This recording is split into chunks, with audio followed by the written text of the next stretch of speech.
राधे राधे, जय श्री कृष्णा। दोस्तों, माघ मास का महात्म्य 15वां अध्याय। दत्तात्रेय जी कहने लगे कि हे राजन, प्रजापति ने पापों के नाश के लिए प्रयाग तीर्थ की रचना की। सफेद गंगा जी और काली यमुना जी के जल की धारा में स्नान का महात्म्य भली प्रकार सुनो। जो इस संगम में माघ मास में स्नान करता है वह गर्भ योनि में नहीं आता। भगवान विष्णु की दुर्गम माया माघ में प्रयाग तीर्थ पर सब नष्ट कर देती है। माघ मास में प्रयाग में स्नान करने से मनुष्य अच्छे भोगों को भोगकर ब्रह्म को प्राप्त होता है। माघ मास तथा मकर के सूर्य में जो प्रयाग में स्नान करता है उसके पुण्यों की गिनती चित्रगुप्त भी नहीं कर सकता। 100 वर्ष तक निराहार रहकर जो पुण्य प्राप्त होता है वही फल माघ मास में 3 दिन प्रयाग में स्नान करने से होता है, जो फल 100 वर्ष तक योगाभ्यास करने से मिलता है। जैसे सर्प पुरानी केंचुली को छोड़कर नया रूप ग्रहण कर लेता है, वैसे ही माघ मास में स्नान करने से मनुष्य पापों को छोड़कर स्वर्ग को प्राप्त होता है। परंतु गंगा यमुना के संगम में स्नान करने से हजारों गुना फल मिलता है। हे राजन, जिसको अमृत कहते हैं वो ये त्रिवेणी ही है।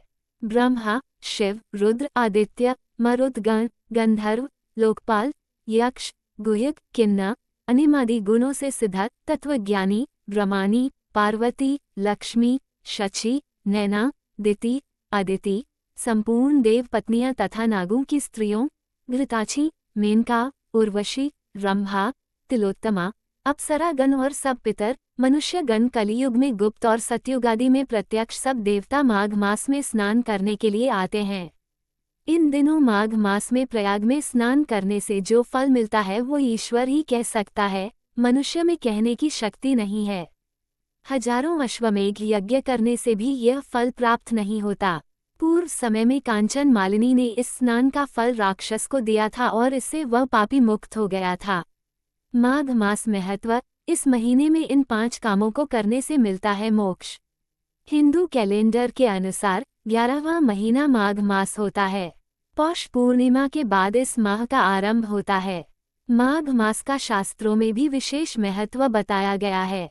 इस माह की महिमा के अनुसार आप इस महीने में जितना भी दान पुण्य करते हैं उतना लाभकारी होती है। साथ ही भगवान विष्णु की भी विशेष कृपा व्यक्ति को मिलती है। आइए जानते हैं माघ मास और इसका महत्व क्या है। माघ मास का महत्व। वेदों और पुराणों में माघ मास में स्नान दान का विशेष महत्व बताया गया है। साथ इस महीने में कुंभ मेले का आयोजन भी किया जाता है। इस महीने में पवित्र नदियों में स्नान और दान का खास महत्व बताया गया है। मान्यता है कि इस महीने में गंगा स्तोत्र और गंगा स्तुति करने से व्यक्ति को शुभ फल की प्राप्ति होती है। साथ ही व्यक्ति को भगवान विष्णु की कृपा मिलती है और वो व्यक्ति जीवन मरण के चक्र से मुक्त हो जाता है। माघ मास में जरूर करें ये काम। माघ मास में आपके घर पर यदि कोई भी व्यक्ति आता है तो उसे खाली हाथ न जाने दें। साथ ही इस महीने में तामसिक भोजन से परहेज करना चाहिए। साथ ही इस माह पवित्र नदियों में स्नान करना चाहिए। यह महीना दान पुण्य कमाने का महीना है। ऐसे में साधक को कड़े शब्द बोलने से बचना चाहिए। साथ ही मोह, ईर्ष्या, लोभ आदि चीजों का त्याग करना चाहिए।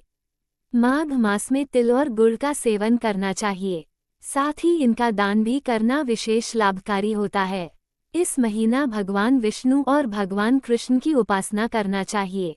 ऐसा करने से आपको पुण्य की प्राप्ति होती है। दोस्तों, ये थी आज की कथा। आपको हमारी वीडियो अच्छी लगी हो तो वीडियो को लाइक करें, चैनल को सब्सक्राइब करें, कमेंट में जय श्री राधे कृष्णा लिखना ना भूले। राधे राधे दोस्तों।